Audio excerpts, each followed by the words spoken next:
waaw bon c'est l'occasion pour féliciter déjà le peuple sénégalais. Féliciter aussi les nouvelles autorités, féliciter aussi la justice parce que démb boo seetaanee la sortie en tout cas des procureurs.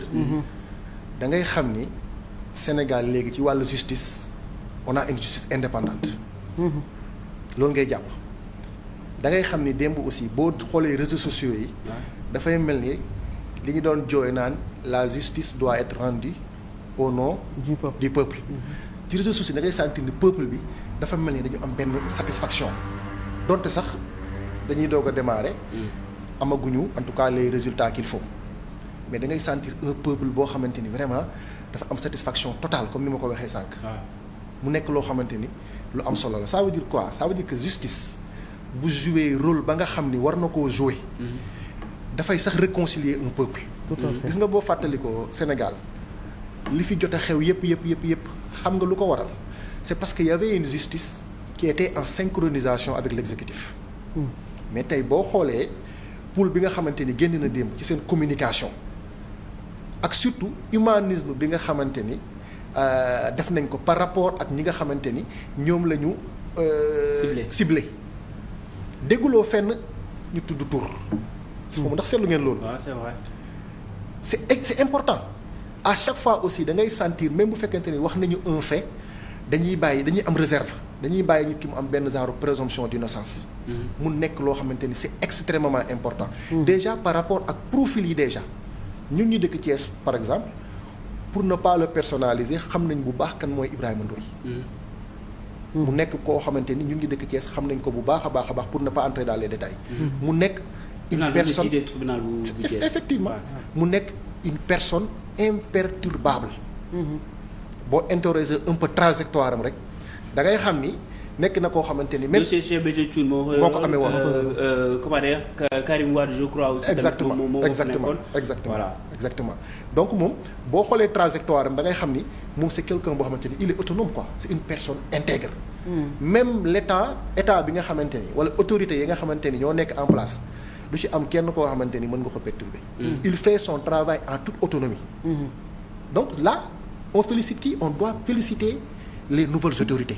donc aujourd'hui ñu jàpp ni Sénégal mu ngi nekk ci dynamique boo xamante ni wax dëgg yàlla institution bu ci nekk da ngay am sa autonomie mën a fonctionner te du am vraiment du am maanaam beneen institution du ci immiscer. du am interférence du am interférence ci loolu est-ce que gisoo tamit yaa ngi wax indépendance de la justice mais ce sont les mêmes magistrats par exemple nguur gi ñu génn même ce sont les mêmes magistrats ñoo fi nekkoon ñoom am nañu pouvoir autosaisir.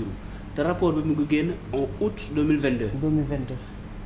On peut se poser la question pourquoi les mêmes magistrats boobu noonu ñoo amoon devoir autosaisir et puis rapport yi c'était disponible ñëpp xamoon la moo ci nekkoon dafa pare defuñu dara il a fallu que ñu def changement de régime pour que ñu mën a commencer di arrêter ay nit di mën a interpeller ay nit est-ce que loolu tamit si au nom de l'indépendance de la justice tamit du poser wu foofu.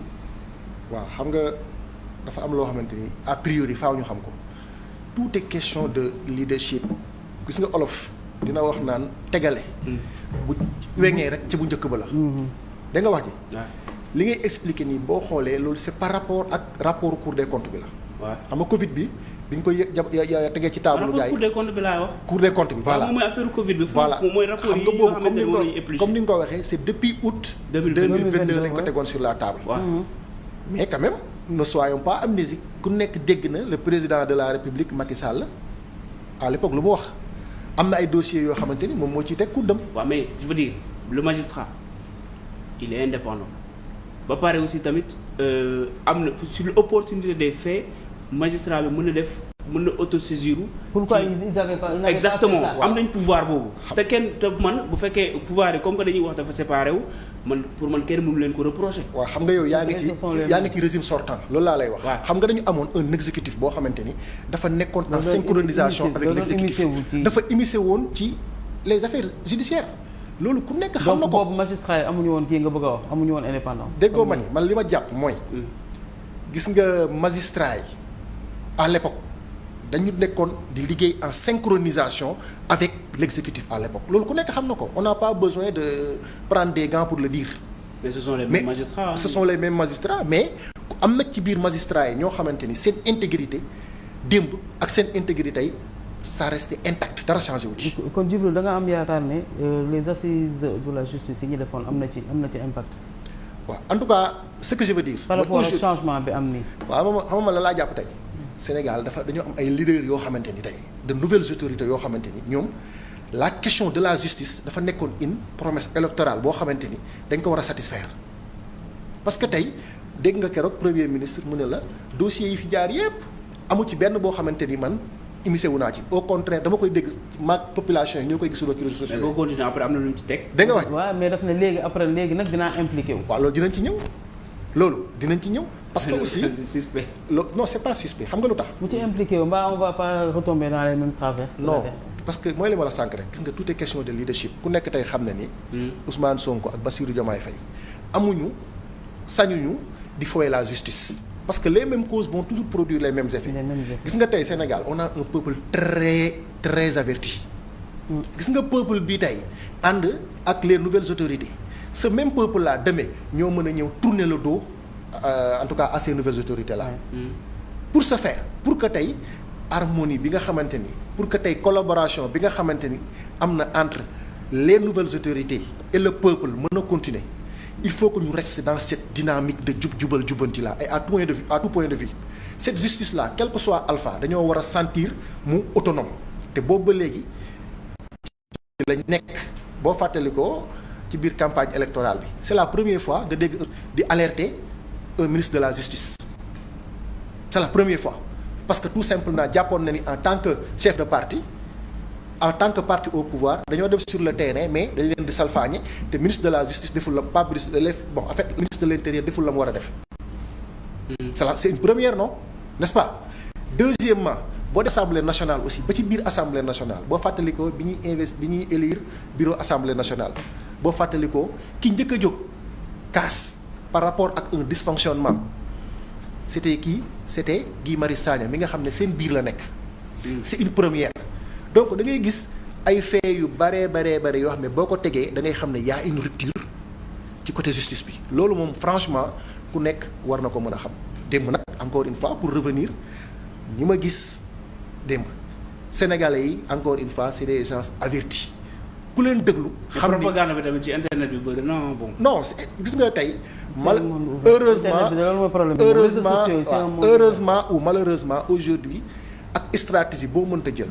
ak cœur de métier boo mënta bokk dafa am paramètre boo xam ne faaw nga intégrer ko c'est la perception en tout cas des populations yi nga xam ne ñu nekk à travers les réseaux sociaux ça c'est indéniable c'est vrai que nag am na aussi ay facteurs yoo xamante ni am na ay erreurs voilà am na ay dérapages yoo xam ne mën na ci am mais appréciation bi moom mënoo ko ci génne mënoo ko ci génne ci loolu ba léegi ñu des ci conférence de presse du procureur yi wax nañ ne dinañu liggéey mais ak sérénité tamit bañ a paraxee mbir def présomption d'innocence wax nga ko à l'entame mais bañ a yàqamti ñoom ñu jël seen temps parce que dossiers yi bëri na te ñoom temps la ñu soxla pour liggéey nànk-nànk loolu est-ce que jàppoo ni dañuy délégitimité kàddu yi nga xamante ne président waxoon na ko ak premier ministre ne dañ peuple dañoo war a teg pression sur la justice mu gaawal mbir yi. waaw xam nga foofu pression amu fa. il faut ñu jàpp ne encore une fois institution bu nekk da ngaa autonome le président de la république le premier ministre bi nga xamante ni le ministre de la justice est sous sa tutelle am na droit relancer ko au besoin. peuple bi la wax. waaw xaaral rek dañuy wax peuple bi. xaaral rek ñëwaguma ci peuple bi déjà côté boobu côté institutionnel la bi ki des moom mooy la justice elle est toujours rendue au nom du peuple donc tey le ministre de la justice. dafay nekk entre le marteau et l'enclume moo tax mu war a am benn stratégie boo xam ne day équilibré c'est important su ko deful rek peuple boobu ci boppam bu génnee bëgg a def justice moom soi-même xam nga li muy indi comme impact loolu moo tax tey ak contexte bi ñu nekk mu nekk un contexte extrêmement difficile nga xam ne l'ancien régime ay na yéwén ñoo ñu ci dugal donc il va falloir que ñu am une justice boo xamante ni dafay rigoureuse dégg nga wax ji une justice boo xamante ni dafay intégrer la préoccupation des populations une justice boo xamante ni dafay agir avec intelligence et li ma gis démb gis naa ni franchement on est sur la bonne voie. Donc encore une fois bu ñu créer benn amalgame. Chaque institution est en train de jouer pleinement son rôle. Le président de la République qui est la personne morale bi nga xamante ni moom institutionnellement moom moo jiite ñëpp au moment venu moom bu jàppee ni justice bi gaaw na wala justice bi yéex na c'est à lui de faire un arbitrage parce que aussi loo ci gis kër aussi dafay am kilifa.